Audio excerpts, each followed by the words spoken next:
الحمد لله نحمده ونستعينه ونستغفره ونؤمن به ونتوكل عليه ونعوذ بالله من شرور أنفسنا ومن سيئات أعمالنا من يهده الله فلا مضل له ومن يضلله فلا هادي له ونشهد أن لا إله إلا الله وحده لا شريك له ونشهد أن محمدًا عبده ورسوله صلی اللہ علیہ وعلى آلہ وأصحابہ وأزواجہ وبارک وسلم تسلیما کثیرا کثیرا اما بعد وقال تعالی اعوذ باللہ من الشیطان الرجیم بسم اللہ الرحمن الرحیم قل ان صلاتي ونسكي ومحياي ومماتي لله رب العالمين لا شريك له وبذلك أمرت وأنا أول المسلمين صدق الله العلي العظيم وصدق رسوله النبي الكريم ونحن على ذلك من الشاهدين والشاكرين والحمد لله رب العالمين.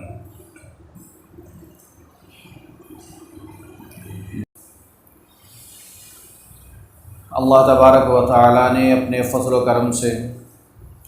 ہمیں عید الاضحیٰ بھی عطا فرمائی اور عشرہ ذی الحجہ بھی عطا فرمایا.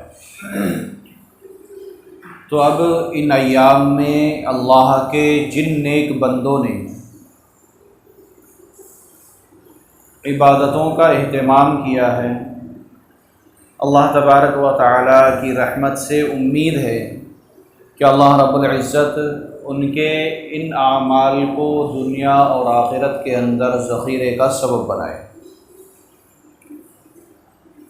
اور جن کا قربانیوں کا ارادہ تھا الحمدللہ وہ بھی تکمیل کو پہنچی،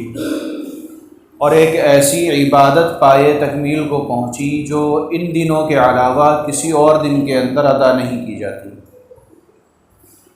حج کا موسم بھی الحمدللہ پورا ہو گیا، اور بہت سے بھائی حج کی نعمت سے سرفراز ہوئے. دعا کریں کہ اللہ رب العزت ان کی ان تمام عبادتوں کو قبول اور مقبول فرمائے. اب جب ہم عید الاضحیٰ سے اپنی قربانیوں سے نمٹ گئے تو ہمارا گمان اور ہمارا خیال یہ ہے کہ ہم نے اللہ کے فریضے کی ادائیگی کر دی، اب ہم اس سے بری الذمہ ہیں. ہم نے اللہ کے حکم کی تعمیل کر لی، اب ہم آزاد ہیں. حالانکہ ایسا نہیں ہے. جب ہم قربانی کرتے ہیں یا جب قربانی کی جاتی ہے تو مسنون یہ ہے کہ آدمی قربانی کرتے وقت یہ کلمات کہے. وہ کلمات یہ ہیں: ان صلاتی و نسکی و محیای و مماتی للہ رب العالمین، کہ بے شک میری نماز، میری قربانی،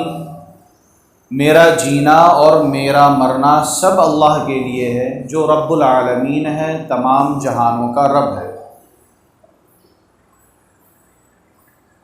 تو یہ دراصل اللہ کے اس حکم کی تعمیل ہے جو قرآن کریم کے اندر اللہ رب العزت نے ارشاد فرمایا کہ قل، کہو،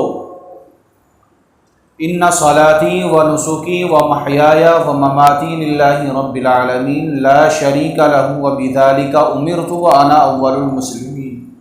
تو یہ اللہ کے حکم کی اطاعت ہے. اور آپ صلی اللہ علیہ وسلم سے بھی یہ منقول ہے کہ جب بھی آپ حضرت صلی اللہ علیہ وسلم قربانی فرماتے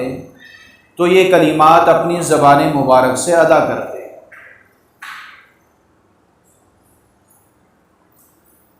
تو یہ جو ہم کلمات کہہ رہے ہیں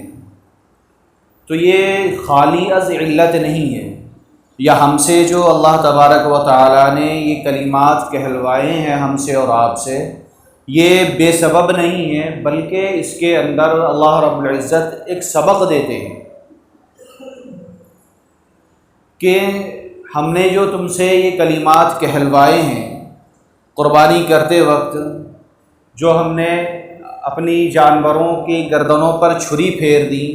اور ہم نے یہ سوچ لیا کہ بس ادائیگی ہو گئی، تو اللہ رب العزت یہ کہتے ہیں کہ یہ جو ہم نے تم سے یہ قربانی کروائی ہے، یہ جو تم نے اللہ کی اطاعت اور فرما برداری کے اندر اپنے بکروں کی گردنوں پر اور اپنے کٹروں کی گردنوں پر جو یہ چھری پھیری ہے، یہ حقیقت میں اس قربانی کا مظاہرہ ہے، اس قربانی کی عملی مشق ہے، پریکٹس ہے، جو قربانی ہمیں تم سے مطلوب ہے، جو قربانی ہم تم سے چاہتے ہیں، یہ اس کا ایک عملی نمونہ ہے، یہ اسوہ ہے۔ مقصد یہ نہیں ہے کہ ہم نے ایک جانور پالا یا خریدا اور پھر اس دن کے اندر اللہ کی راہ میں اسے ذبح کر دیا، یہ مقصد نہیں ہے، یہ ایک پریکٹس ہے، ایک عملی مشق کروائی ہے اللہ رب العزت نے ہم سے، اور یہ فرمایا کہ یہ نمونہ ہے اس قربانی کا جو ہم تم سے چاہتے ہیں۔ تو اس آیت کے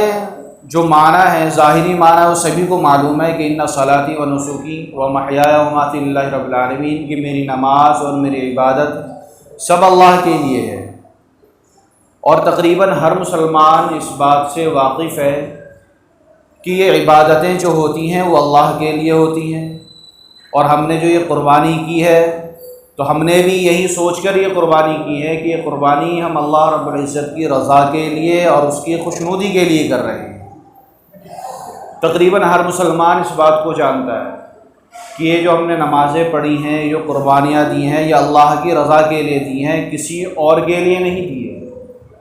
ریا کے لیے نہیں دی ہے، دکھلاوے کے لیے نہیں کی ہے۔ اور اگر کوئی ریا کے لیے یا دکھلاوے کے لیے ان عبادات کو انجام دیتا ہے تو پھر اللہ رب العزت کے نزدیک ان عبادات کی کوئی وقعت نہیں، کوئی قیمت نہیں، بلکہ الٹا نقصان ہے اس سے، اس لیے کہ یہ ریاکاری اور دکھلاوا ایک بہت بڑا اور بہت سخت گناہ ہے، اور یہ ایسا گناہ ہے کہ یہ اچھے خاصے عمل کو بھی ضائع کر دیتا ہے، اور صرف یہ نہیں کہ یہ اچھے عمل کو قبیح بنا دیتا ہے بلکہ گناہ بھی بنا دیتا ہے۔ تو اتنا بڑا گناہ ہے یہ، اور اتنا برا فعل ہے یہ ریاکاری اور دکھلاوا۔ بلکہ اللہ کے نبی صلی اللہ علیہ وسلم کی ایک حدیث ہے کہ من صلی یرائی فقد اشرک باللہ، کہ جس نے دکھلاوے کے لیے نماز پڑھی تو اس نے اللہ رب العزت کی ذات میں مخلوق کو شریک ٹھہرا دیا۔ یعنی اگر ہم نماز پڑھ رہے ہیں، ایک رکعت ہم نے پوری بھی کر لی، تنہا نماز کی ادائیگی ہو رہی ہے یا جماعت کے ساتھ ہو رہی ہے، اب ایک رکعت کے بعد ہمیں یہ احساس ہوا کہ کوئی پیچھے سے آیا ہے، اب ہمارے دل میں اگر یہ شائبہ آ گیا کہ وہ جو آدمی آیا ہے اس کی نگاہ ہم پر پڑ رہی ہے، تو اب میں رکوع اور سجود اچھے طریقے سے کروں، قرأت تھوڑی لمبی کر لوں، یعنی جو ارکان ہیں ان کو اطمینان سے ادا کروں، کیونکہ وہ شخص جو آیا ہے مسجد کے اندر اس کی نگاہ مجھ پر ہے، تب ہم نے اللہ کے ذات کے ساتھ اس بندے کو، اس مخلوق کو شریک کر دیا۔ ومن صام یرائی فقد اشرک باللہ، اور جو روزہ دکھلاوے کے لیے رکھے اس نے بھی اللہ کی ذات کے ساتھ شریک ٹھہرایا۔ اگر ہم روزہ اس خیال سے رکھ رہے ہیں کہ اگر میں نے روزہ نہیں رکھا تو جو میرے جو محلے پڑوسی دار ہیں، جو علاقے والے ہیں، یہ مجھے کیا کہیں گے، یار مسلمان روزہ نہیں رکھتا، کیا ہمارے دل کے اندر یہ شائبہ آیا، یہ خیال آیا کہ اگر میں ان کے سامنے کھاتا ہوں رمضان کے مہینے میں تو لوگ مجھے عار دلائیں گے، شرم دلائیں گے، تو یہ بھی اللہ کی ذات کے ساتھ شریک کہہ رہا ہے، یہ بھی یہ گویا کہ ہمارا یہ عمل، یہ ہم اپنے آپ کو مشرک کہلوا رہے ہیں۔ تو دکھلاوا اور ریاکاری اللہ کے ذات کے ساتھ شرک ٹھہرانا ہے۔ تو ہم نے جو یہ قربانی کی ہے، قربانی بھی کر لی ہم نے، اور اللہ رب العزت نے ہمیں اس کا ثواب بھی عطا فرما دیا اگر ہم نے اخلاص کے ساتھ کی ہے، تو گوشت کے مزے بھی لے لیے، دعوتیں بھی اڑا لیں۔ تو اب اللہ رب العزت یہ فرما رہے ہیں کہ یہ جو تم نے مزے اڑائے ہیں، یہ وہ گوشت کھایا ہے، یہ مقصد اصلی نہیں تھا، بلکہ اصل مقصد یہ ہے کہ جب تم زندگی گزارو، یہ اس چیز کی پریکٹس تھی، اس چیز کا عملی نمونہ تھا جو قربانی اللہ ہماری زندگیوں سے چاہتے ہیں۔ جو آیت ہے جو ہم قربانی کے وقت پڑھتے ہیں، ان صلاتی و نسکی، کی نماز اور قربانی اللہ کے لیے،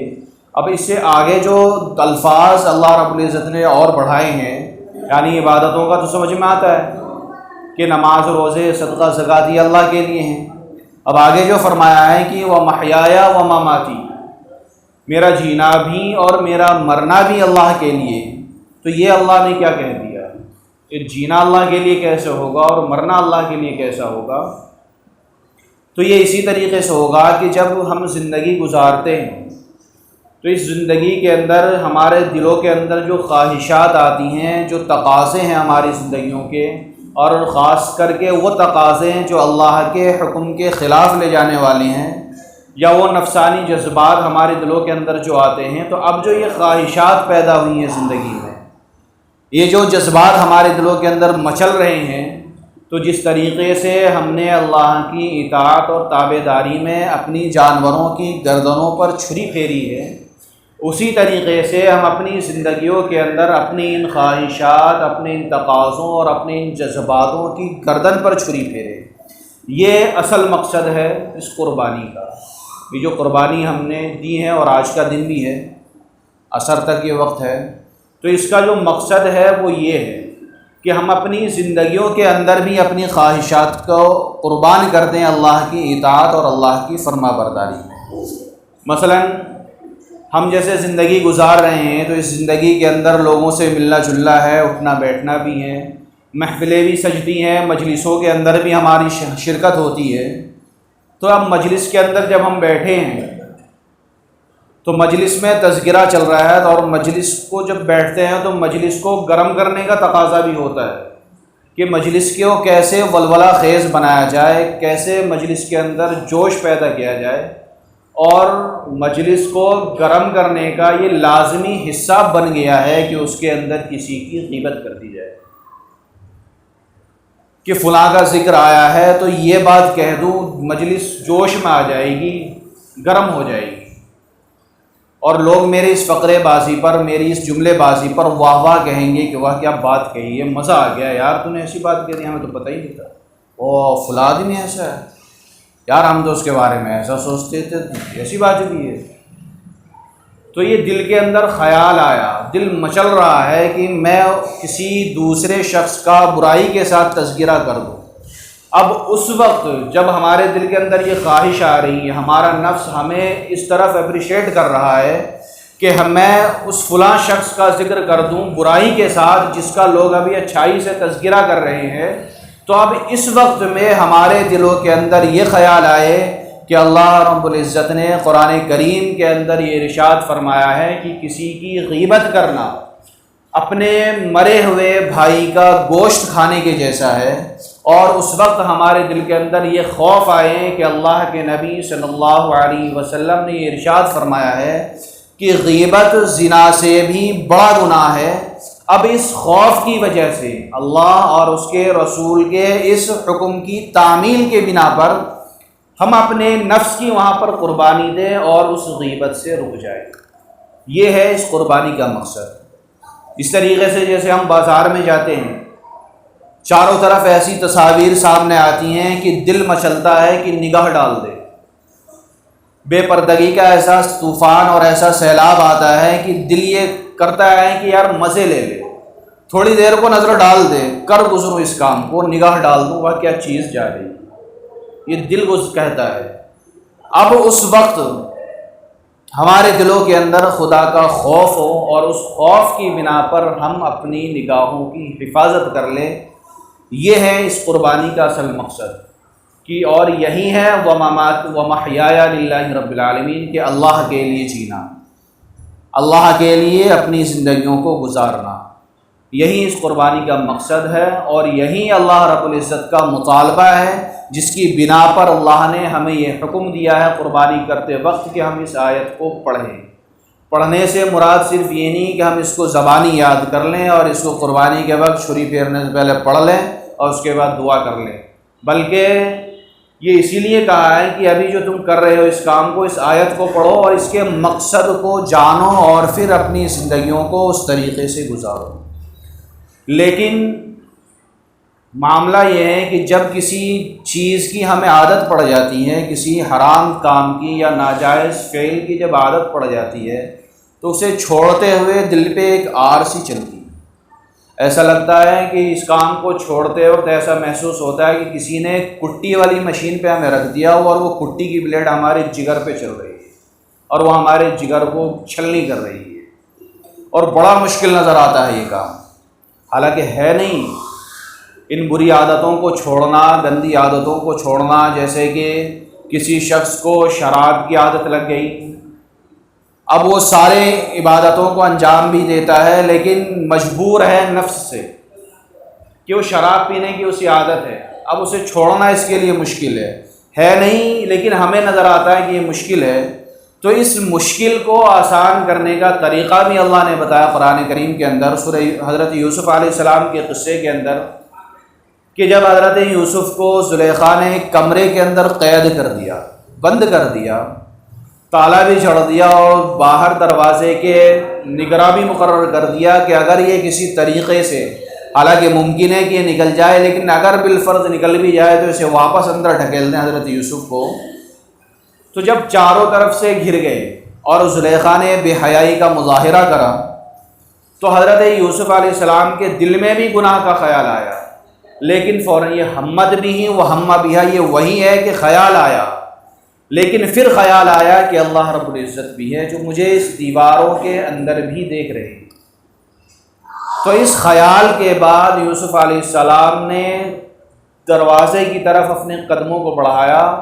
بھاگنے کی کوشش کی، پہلے اپنا کام کیا، یعنی اگر ہمیں کسی چیز کی، غلط چیز کی عادت پڑ گئی ہے، چغلی کی، شراب کی، غیبت کی، کسی بھی کام کی یا کسی بھی ایسے تقاضے کی جو اللہ کے خلاف جانے والے ہوں، تو پہلے ہم کوشش کریں پھر رجوع الی اللہ کریں۔